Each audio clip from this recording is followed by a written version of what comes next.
गुलाब का जो पौधा होता है फ्रेंड्स, वो लगभग हर देश में उगाया जाता है। बहुत ही पॉपुलर फूल है इसका और बहुत ही पॉपुलर प्लांट माना जाता है ये।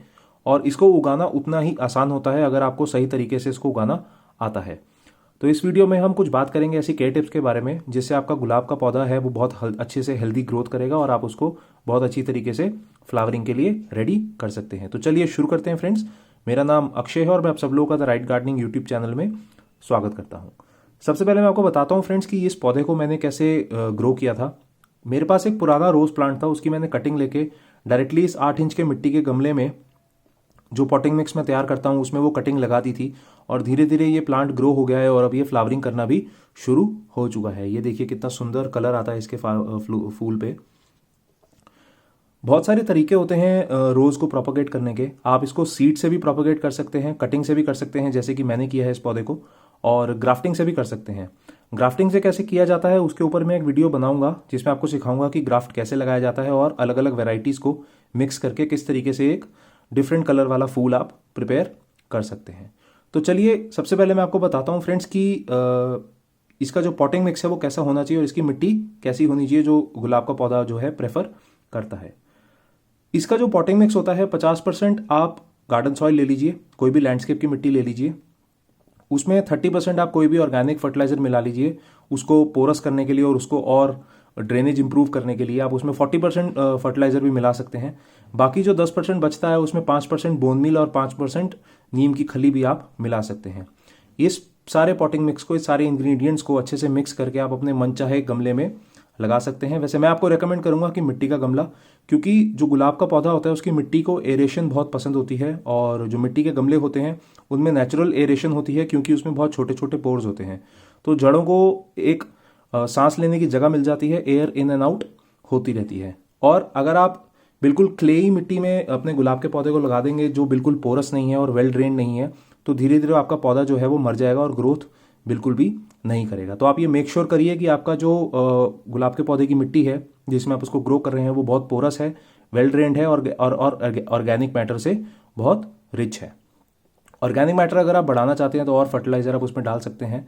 गाय की गोबर की खाद भी डाल सकते हैं और वर्मी कंपोस्ट भी आप मिला सकते हैं। इन सब चीज़ों में आपको ध्यान रखना है कि जो मिट्टी का पीएच है वो 5.5 से 6 के ऊपर नहीं जाना चाहिए या कम भी नहीं होना चाहिए। ये एक डेफिनेट वैल्यू है जिसमें जो गुलाब का पौधा है वो अच्छी तरीके से ग्रोथ और फ्लावरिंग करता है।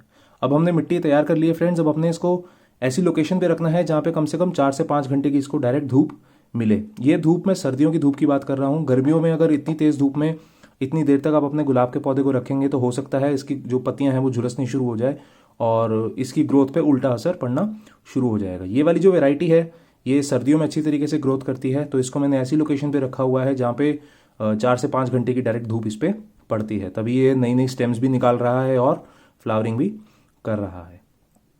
दूसरी चीज़, इसको आपने ऐसी लोकेशन पे रखना है जहाँ पे बहुत ज़्यादा हवा ना चलती हो, क्योंकि जो गुलाब के फूल होते हैं वो बहुत डेलिकेट होते हैं।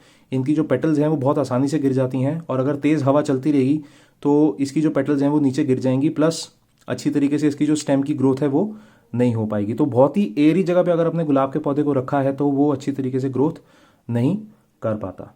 इसको धूप अगर मिलती रहेगी तो फोटोसिंथेसिस का प्रोसेस में कोई दिक्कत नहीं आएगी और ये अच्छी तरीके से ग्रोथ करता रहेगा। अब बात करते हैं फ्रेंड्स वाटरिंग के बारे में।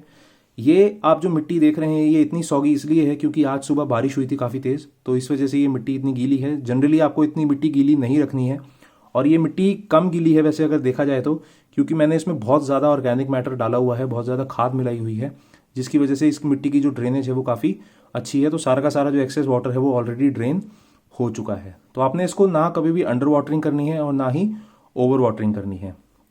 अंडर वाटरिंग अगर करेंगे तो पौधे को जितना पानी रिक्वायरमेंट है उतना नहीं मिल पाएगा, तो उसकी ग्रोथ पे असर पड़ेगा। प्लस अगर आप ओवर वाटरिंग करते हैं तो रूट रॉट होने का खतरा है, जिससे जो जड़ है उसमें फंगस लग जाती है। अगर आपने ध्यान दिया हो तो मैंने पॉटिंग मिक्स बनाने के टाइम नीम खली डालने के लिए आपको बोला था। नीम खली का प्रयोग हम इसलिए करते हैं क्योंकि किसी भी तरीके का कीड़ा अगर पौधे की जड़ पे अटैक करता है तो वो नीम खली उस अटैक से पौधे को बचाती है और एक नेचुरल पेस्टिसाइड की तरह काम करती है और आपके प्लांट को हेल्दी रखती है। तो अगर आप चाहते हैं तो अपने पॉटिंग मिक्स में नीम खली की मात्रा थोड़ी बढ़ा सकते हैं, जिसकी वजह से आपका जो जड़ है उस पर किसी तरीके के कीड़े का अटैक नहीं होगा। अब बात कर लेते हैं फ्रेंड्स फर्टिलाइजेशन के बारे में। मैंने जब पॉटिंग मिक्स तैयार करने की बात करी थी तो उसमें बताया था कि आप या तो गाय के गोबर की खाद मिला सकते हैं या वर्मी कंपोस्ट मिला सकते हैं। लेकिन जो रेगुलर फर्टिलाइजेशन की ज़रूरत होती है, जैसे जो मौसम जब आता है गुलाब को उगाने का, जैसे अक्टूबर या नवंबर में हम इसको फर्टिलाइज कर देते हैं अच्छे से, तो वो फर्टिलाइज़र जो स्लो रिलीज फर्टिलाइज़र हम बनाते हैं उसमें क्या होना चाहिए, उसमें आप थोड़ा सा वर्मी कंपोस्ट, थोड़ा सा बोन मील और थोड़ा सा सरसों की खल अच्छे से मिक्स करके हर 2 या 3 महीने में अपने गुलाब के पौधे को वो दे सकते हैं। ये फर्टिलाइज़र देने की जो मात्रा है लगभग बराबर होनी चाहिए सारी, और ये काफ़ी पावरफुल फर्टिलाइज़र है और एक स्लो रिलीज फर्टिलाइज़र है, तो धीरे धीरे अपने न्यूट्रिएंट्स जो हैं वो गुलाब के पौधे में रिलीज़ करता है। इसके अलावा जो गुलाब के पौधे में फ्लावरिंग बूस्ट करने के लिए जो फर्टिलाइज़र होते हैं वो एक लिक्विड फर्टिलाइज़र आता है। आप वैसे तो इसमें एनपीके भी डाल सकते हैं।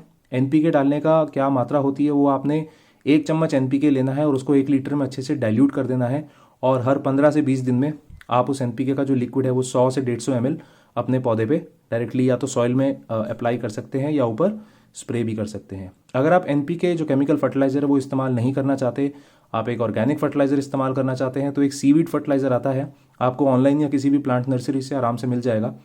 उसका भी अप्लाई करने की एप्लीकेशन मेथड जो है वो लगभग सेम है। वो एक बॉटल आती है, उसका आपने 1 ml लिक्विड लेके 1 लीटर पानी में अच्छे से डाइल्यूट कर लेना है, और वो जो डाइल्यूटेड पानी बनेगा उसका 100 से 150 ml अपने पौधे में हर 15 से 20 दिन में डायरेक्टली सॉइल पे भी दे सकते हैं और ऊपर से स्प्रे भी कर सकते हैं। ये दोनों फर्टिलाइज़र काफ़ी स्ट्रॉन्ग फर्टिलाइज़र हैं और ओवरऑल आपके प्लांट में ग्रोथ और फ्लावरिंग में काफ़ी मदद करेंगे। अब मैं बात कर लेता हूँ फ्रेंड्स इसके बीमारियों के बारे में। गुलाब में स्पाइडर माइट्स का बहुत ज़्यादा अटैक होता है और फंगल अटैक भी बहुत ज़्यादा होता है, क्योंकि काफ़ी सारे लोग क्या करते हैं, रात को अपने गुलाब के पौधे पे पानी दे देते हैं, जिसकी वजह से क्या होता है, ऐसे पानी ठहरा रहता है और जब ठंडी के मौसम में रात होती है तो वो उससे फंगल जो इन्फेक्शन है वो प्रमोट होते हैं। तो आपने ध्यान देना है, आप कभी भी अपने गुलाब के पौधे को अगर पानी दें तो वो दिन में दें, सुबह दें, ताकि थ्रू आउट द डे वो सारा पानी सूख जाए और जब तक शाम हो वो पौधा आपका बिल्कुल सूखा हो। इस तरीके से आपका जो है किसी भी तरीके से जो बीमारियां हैं वो आपके पौधे पे अटैक नहीं करेंगी। लेकिन फिर भी कोई छोटे मोटे कीड़े जो हैं वो आपके पौधे पे आ रहे हैं, स्नेल्स आ रहे हैं या स्पाइडर माइट्स का अटैक हो रहा है, तो एक नीम ऑयल स्प्रे आता है जिसकी एप्लीकेशन मेथड भी लगभग सेम है। आपने वो 1 ml लिक्विड 1 लीटर पानी में अच्छे से डाइल्यूट करना है। इसमें आप थोड़ा सा सोप भी मिला सकते हैं, जिससे काफ़ी अच्छा ऑर्गेनिक पेस्टिसाइड तैयार हो जाएगा, और आप हर 15 से 20 दिन में इसको डायरेक्टली प्लांट पे स्प्रे भी कर सकते हैं और यहाँ पे सॉइल से भी दे सकते हैं। इससे क्या होगा, वो एक फर्टिलाइज़र, ये जो एक पेस्टिसाइड होता है ये एक स्मेल छोड़ता है, जिसकी वजह से जितने भी कीड़े होते हैं वो आपके पौधे से दूर रहते हैं। तो ये कुछ टिप्स हैं फ्रेंड्स जो आप अपने गुलाब के पौधे पे इस्तेमाल कर सकते हैं उसकी ग्रोथ को बूस्ट करने के लिए और उसको किसी भी तरीके के अटैक से बचाने के लिए। फिर भी आपको इस वीडियो के बारे में कोई कन्फ्यूजन है, आप कुछ सवाल पूछना चाहते हैं, तो आप मुझे कमेंट सेक्शन में पूछिए, मैं आपको उसका जवाब दूंगा। और अगर आपका कोई ऐसा एक्सपीरियंस है जो आप दूसरे व्यूअर्स के साथ शेयर करना चाहते हैं तो वो भी आप कमेंट्स में बताइए, ताकि बाकी लोग भी आपसे कुछ सीख सकें। तब तक के लिए अपना बहुत सारा ध्यान रखिए friends. Thank you, good bye.